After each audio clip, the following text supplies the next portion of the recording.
It was exactly 11:30 at night. A scream tore through the topmost room of the mansion, not even mean it, so loud that even the servants sleeping in the veranda downstairs jolted awake. Save me. Something is moving inside me. Something is eating me from the inside.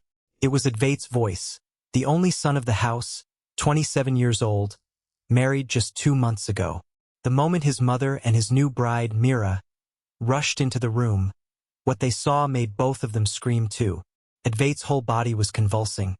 His back arched like a bow, and from his navel up to his chest, something black, thick like a rope, was slowly crawling beneath his skin. This story begins right here, and by the end you won't believe how deep the truth had been buried. Advait was a simple, hard-working man. He ran his father's furniture business, never fought with anyone, never wished harm on a soul. After the wedding, life was moving along peacefully. Mira too had settled well into the household. Everything was normal until that night, exactly 1 day before the new moon night, when Advait felt a mild fever. No one paid it much attention. "The weather's changing, he'll be fine," his mother had said. But what happened the following night stole the entire household's sleep forever. As the fever climbed, Advait's breathing grew ragged. His pupils kept rolling upward, as if something were pulling him inward from within. "I can feel something crawling inside my veins. Please, cut it out of me. I need it out," he screamed, clawing at his own arms. His father and the servant barely managed to hold him down. Meanwhile, his mother's eyes fell on his chest, and what she saw there was beyond human comprehension. Something was moving beneath the skin, like an insect carving its own path, sometimes toward the left rib, sometimes climbing up toward the neck. The family immediately called the most trusted doctor they knew. Tests went on through the night: blood work, ECG, ultrasound, X-rays. Everything came back completely normal. The doctor himself was baffled. "Medically, there's nothing wrong here, but what we're seeing with our own eyes can't be a lie either." He gave a sedative to calm Advait, but the effect lasted only a few hours. Every night, right around 11:30, the same scream, the same crawling black shape, the same blood-tinged tears. Within 3 days, Advait lost more than 20 pounds. His eyes sank into hollow pits. His skin turned pale. Finally, the doctor pulled the family aside and said, "I'm sorry, but I have no answers left. Whatever this is, it's beyond the reach of medical science. Perhaps you need to look for a different kind of help." Hearing this, the ground seemed to give way beneath Mira's feet. It hadn't even been 2 months since her wedding, and her world was on the verge of collapse. That same night, the great-grandmother of the house, who lived in the oldest room of the mansion, past 90, who rarely spoke anymore, rose from her bed and shuffled toward Advait's room. She took one look at his condition, and her face turned to stone. "This is not an illness," she said, her voice low but clear. "A death ritual has been performed on him. And this was not done by a stranger. It was done by someone close to this family." Silence fell over the house. Advait's father asked, "Mother, how can you say such things? In this day and age, how could this even—" The grandmother cut him off. "I have seen this with my own eyes before, years ago, and I know exactly where this begins and where it ends. Under the old neem tree in the courtyard, dig there. If I'm right, you'll find something." At midnight, Advait's father and the servant went out to the courtyard with a shovel. At first they found nothing, but after digging about 2 feet down, the shovel struck something solid. When they cleared away the dirt, they found something wrapped in black cloth. As they unwrapped it, everyone's breath caught. Inside was a small clay effigy, with a tuft of hair pressed into it and a torn scrap of an old photograph of Advait. 7 iron nails were driven into the effigy's chest, and a red thread tied with dried cloves hung around its neck.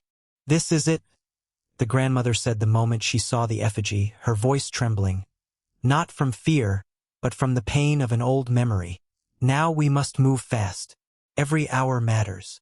The next morning, the grandmother herself, along with her grandson Somesh, set out for the ashram of a tantric healer outside the village. The one people said still possessed a knowledge that had grown rare. The moment they arrived, the healer looked at the effigy and closed his eyes. After a long silence, he said, "This is no ordinary ritual. This is a death binding, and whoever cast it did so with full mastery. The life force of the one it's bound to is being drained, little by little. If it isn't cut tonight, the new moon night, tomorrow's sunrise won't come for him." The healer blessed some water with mantras and handed it to Somesh, saying, "Sprinkle this on his body, but from a distance. The reaction will be violent." Somesh ran back home. Advait was drifting in and out of consciousness, muttering something in a voice that didn't sound like his own. The moment the water touched his skin, he shot up with a scream, as if acid had been poured on him. The black shape crawling beneath his skin began thrashing wildly, toward his arm, then his neck, as if searching for a way out. Somesh rushed back to the healer and reported everything he'd seen. The healer grew grave. "It's as I suspected. To fully break this binding, every nail must be pulled from the effigy, and it must be done before midnight tonight, on the new moon. I will come myself." Around 11 that night, the healer arrived at the mansion. The whole family had gathered in Advait's room. A strange chill hung in the air. The flame of the lamp trembled even without wind. The healer set the effigy before him and began chanting. As he pulled the first nail, Advait took a long, deep breath, as if it were the first true breath he'd taken in months. With the second nail, the black shape crawling in his body began to fade. But then something happened that no one expected.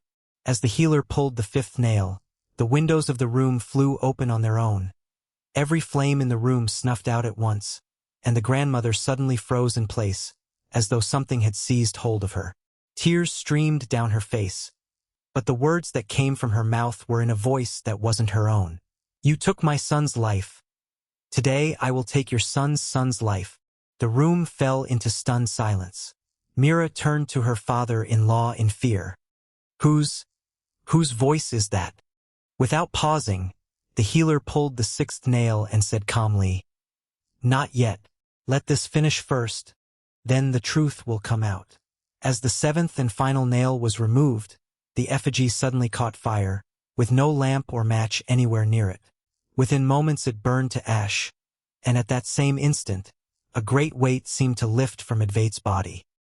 His breathing steadied, and the black shape beneath his skin was completely gone.